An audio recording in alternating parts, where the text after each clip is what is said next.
Hello, good morning. Today is May 3, 2020.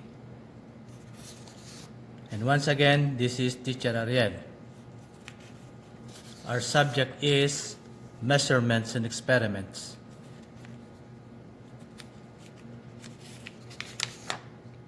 And our topic for today is a follow-up experiment on current divider circuit of resistors. So this is only a continuation of our previous topic, which was recorded last week. So I had explained these objectives last week. So again, may I read it for your convenience? So at the end of this experiment, the trainee should be able to 1. Define a current divider circuit of resistors. Number 2. Compute given problems from current divider circuit of resistors using the basic formulas and equations. Number 3. Construct a current divider circuit of resistors. Number 4. Measure the electrical quantities involved in a current divider circuit of resistors. So these are the objectives that the student should be able to do or understand after this experiment. And the definitions. So also, since this is a follow-up lecture of our previous topic last week, I will not explain the definition of this presentation. I only present this definition for your review of the matter. So let us now proceed to the formulas and equation used in this experiment. And also, these formulas were presented last week, and you can just review the previous presentation for you to be able to understand the formulas. So, to find for the total resistance, these are the formulas. To find for the total current, these are the formulas. To find for the total voltage, these are the formulas. And lastly, to find for the individual current, these are the formulas. You can just review these formulas and try to use this depending on your own disposal, depending on the given quantities in the problems that you are going to be asked for. Now, let me present to you the circuit of today's presentation. In this circuit, we are going to use 4 resistors in parallel, which has a values of 2,400 for R1, 6,200 for R2, 24,000 ohms for R3, and 30,000 ohms for R4. And we have a supply voltage of 10 volts. Again, we have R1 as 2.4 k ohms, R2 6.2 k ohms, R3 24 k ohms, and R4 30 k ohms with an input voltage or supply voltage of 10 volts. This is the circuit that we're going to do in our practical experiment. Computation. By using the formulas given to you a while ago, let us compute for the quantities that we need to compute. First, we need to compute for the total resistance. We use this formula in computing for the total resistance, and we have the total resistance of 1531.5 ohms. Again, the computation is 1531.5 ohms as our total resistance by using this kind of formula. There are a lot of formulas in this presentation. I prefer to use this kind of formula. You can use other formulas if you want to do so, because these formulas are also good in computing for the total resistance. Again, as I've said, you can use the formulas in your own disposal. Then, the next computation is computing for the total current. And here is also the formula in computing for the total current. Again, there are some formulas that you can use. There's a saying that there are so many ways in killing a cat. You can use other formulas to arrive with the same specific answer. And our total current is 0.00652 ampere or 6.52 milliampere. Again, our total current is 0.00652 ampere or 6.52 milliampere. Since this is a current divider circuit, we all know that in a current divider circuit, the voltage throughout the circuit are all the same. So our input voltage or supply voltage is 10 volts.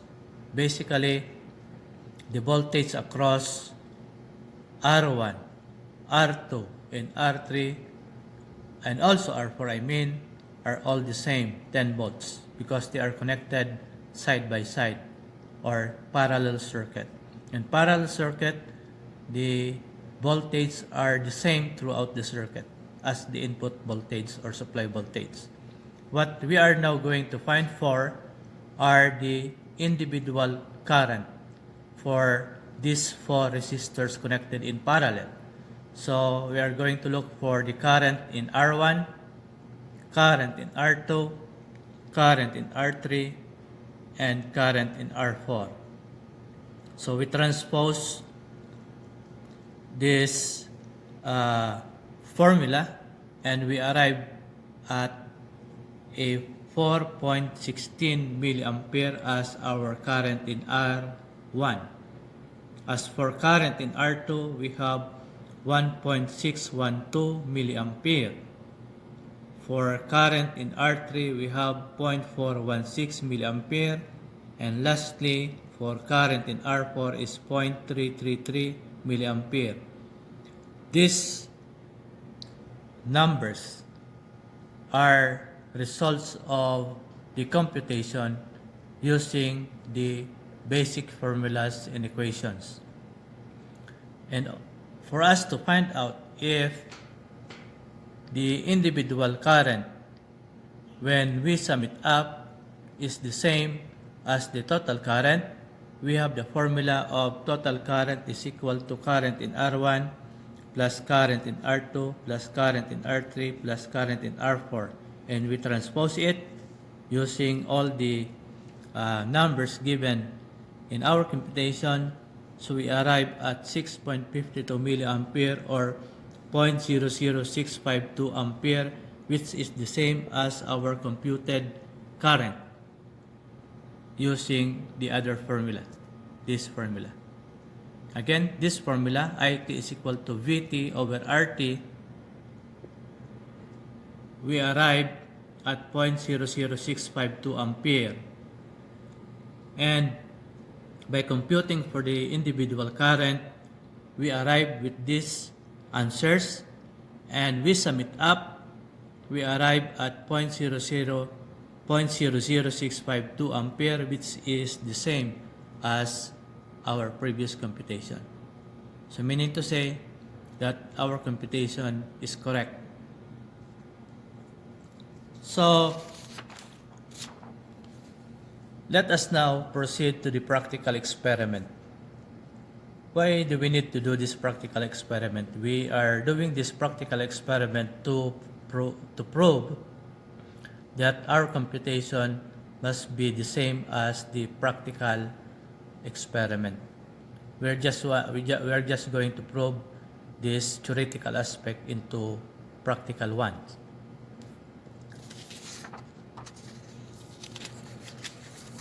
So, in practical experiment, again, we will be needing a breadboard,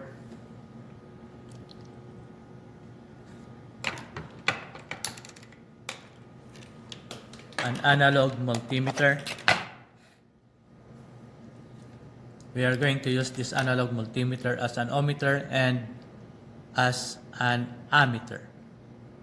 Again, we are going to use this analog multimeter as an ohmmeter and an ammeter because we will be measuring resistances and current.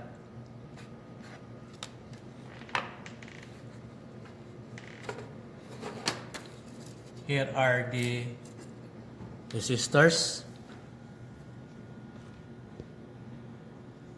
We will be using 4 resistors. We have R1, R2, R3, and R4.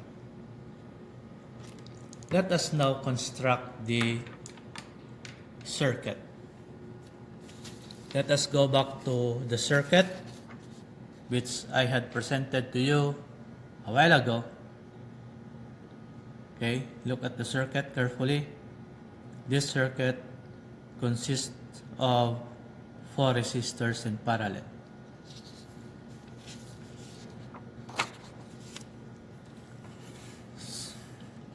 R1, 2,400.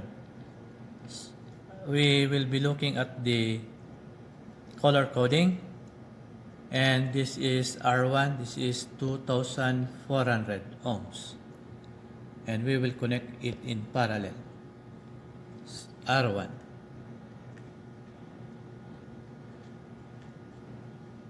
Next is 6,200, and this is a resistor having a resistance of 6,200. By the way, I am looking at the color coding of this resistor. That's why I can identify the resistance value. This is R2. Next, R3, we have 24,000 ohms or 24 kilo ohms, K ohms. This is R3.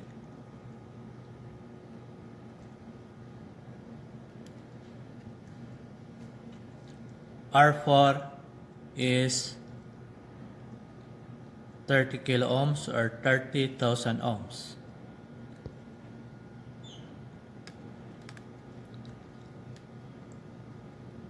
Here is now our circuit. A resistor connected in parallel, or resistors connected in parallel. We have R1, R2, R3, and R4.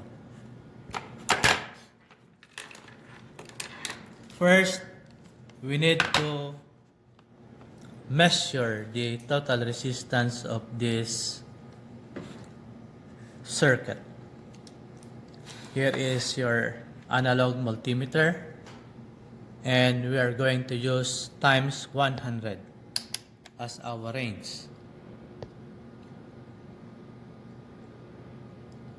Then don't forget to calibrate by touching the 2 test rods together, and again you will see the pointer will go to the right portion of the scale plate, and you need to make sure that the pointer must be at 0 position at all times. So we need to calibrate by adjusting the 0 ohm adjusting knob. Look at this.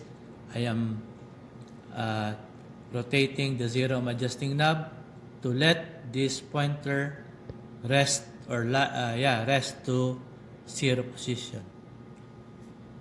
Now the pointer is at 0 position, meaning to say this ohmmeter is ready to measure the resistance. let us measure. And measuring the resistance, as a review, we don't follow any specific polarity because resistance has no polarity or polarities. So we can use measure like this or interchange, no problem. So let us now measure the resistance. We have 10, 11, 12, 13, 14, 15, 15, approximately 15 times 100. We have a total resistance of 1,500. Let us go back to our computed value or values. Total resistance 1,531. Our measured value is 1,500 ohms. Almost the same. This is the total resistance. 1,500 ohms. Our computation is 1,531.5 ohms.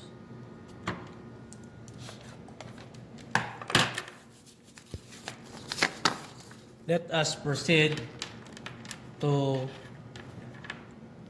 connecting this circuit to our power supply. Since we will be using this power supply, this is a DC power supply, we need to observe the right polarity. Let us on and let us put a 10 volts input voltage or supply voltage. We connect the positive and negative going to the circuit. This is now our complete circuit wherein this parallel circuit is supplied with 10 volts as presented in our diagram. Let us measure the total current. We will be using this analog multimeter as a DC milliammeter, and we are going to use range 30 milliampere to measure for the total current. Again, in measuring a current in a circuit, you need to cut the circuit to insert this ammeter into the circuit, because this ammeter should be connected in series with the circuit. It depends on your understanding on how you are going to cut the circuit. It's either you cut the negative side, it doesn't matter, or it's either you cut the positive side, it doesn't matter also. It's up to you to decide. As for me, I will be cutting the positive terminal of this circuit. I will cut, remove, and connect this supply, positive supply, to the positive test rod of the multimeter or of the ammeter, and connect the negative test rod to where the positive terminal was connected before. In this case, this is the terminal.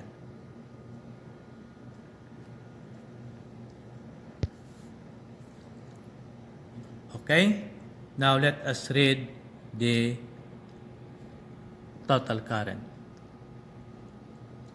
We have 5, 5.5, 6, 6.5. We have 6.5 milliampere. Okay, we are using the scale of 30, and this is 5, 5.5, 6, 6.5. So we have 6.5 milliampere or 0.0065 ampere. If you're going to look at our computation, almost the same. This is 6.52 ampere. Milliampere, or 0.00652 ampere. The computation for total current is 0.00652 ampere, or 6.52 milliampere, is approximately the same as our measured value. We have 5, 5.5, 6, 6.5 milliampere. That is our total current. Since our presentation is focused on measuring the current and individual current, because in parallel circuit, the current is divided by the number of resistors connected in parallel. Let us measure the current in R1. We need to cut R1 and insert in series this ammeter.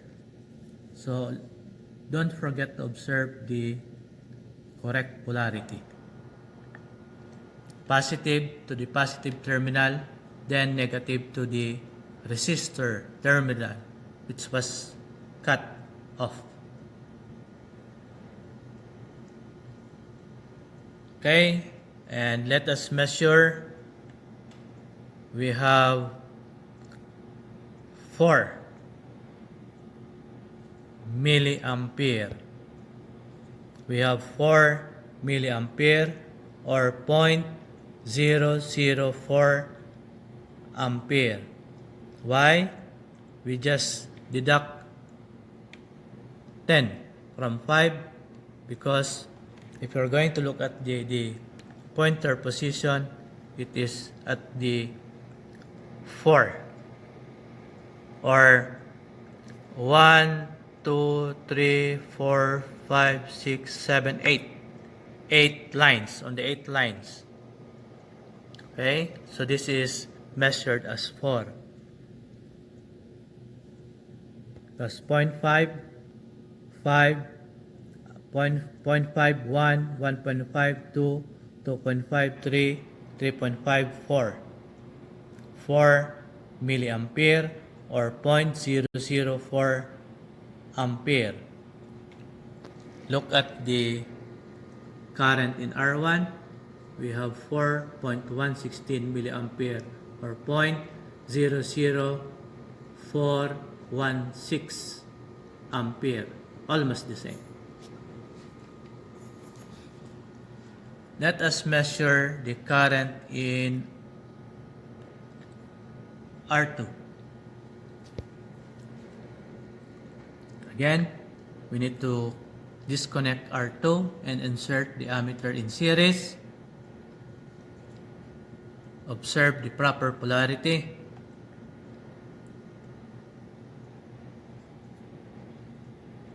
So our measured value is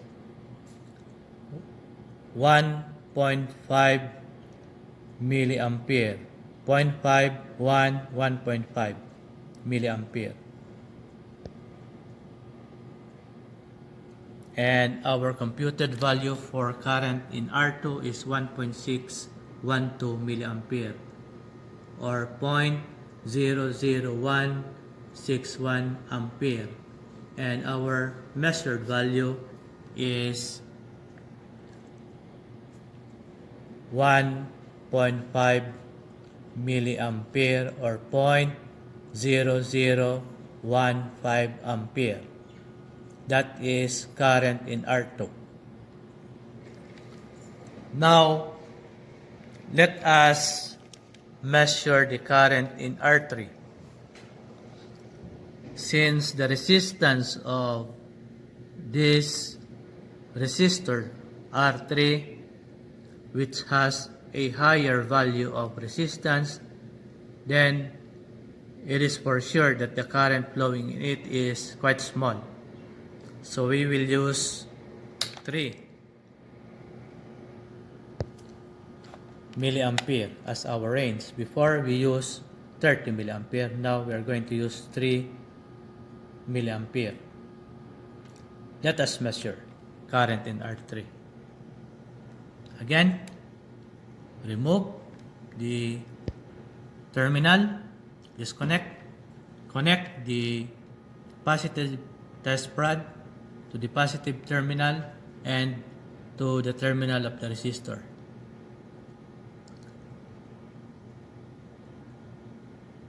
So we have 4. By looking at the scale of 30, we have 4, or we have 0.4 milliampere because we are using 3 as our range. We need to move 1 decimal point going to the left. We are reading now as 4. Move 1 decimal point to the left. We have 0.4 milliampere.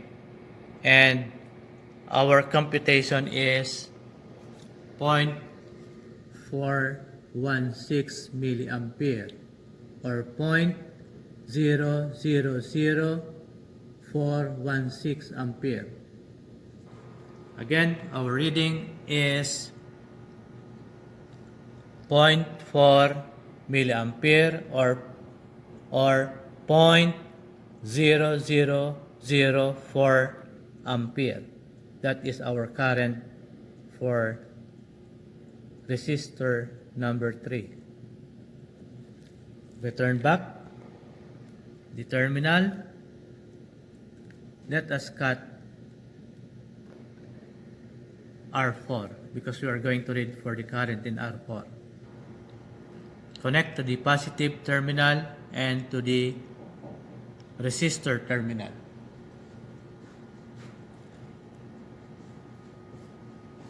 Now we have 0.35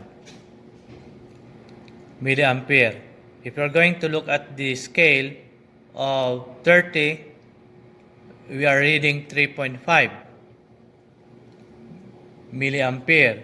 But since we are using 3 as our range, we need to move 1 decimal point to the right.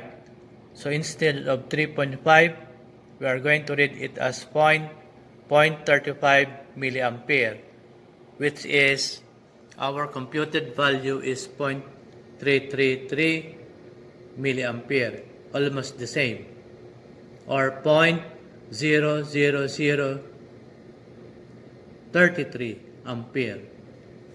In our measured value, we have 0.35 milliampere or 0.00035 ampere.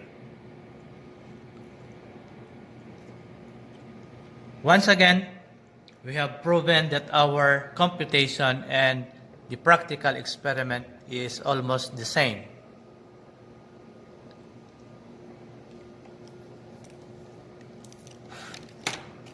Now, assignment.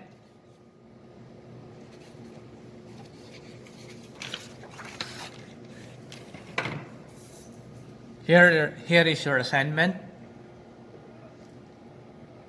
You are going to answer this assignment by using all the formulas given to you. What you need to do is to solve for the total resistance, current in R1, current in R2, current in R3, and as well as current in R4. This assignment again will be submitted to me in our WhatsApp group, and this will serve as your attendance. Okay? Again, you need to compute this assignment given to you. 1. Total resistance, current in R1, current in R2, current in R3, current in R4.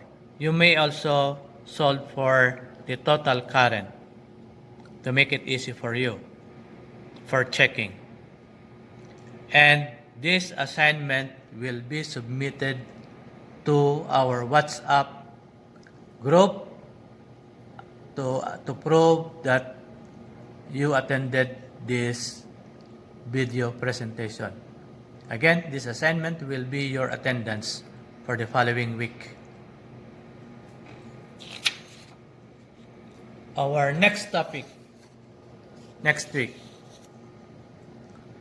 is a practical experiment for a combination of series and parallel circuit of resistors. So next week we're going to combine the series and parallel circuit.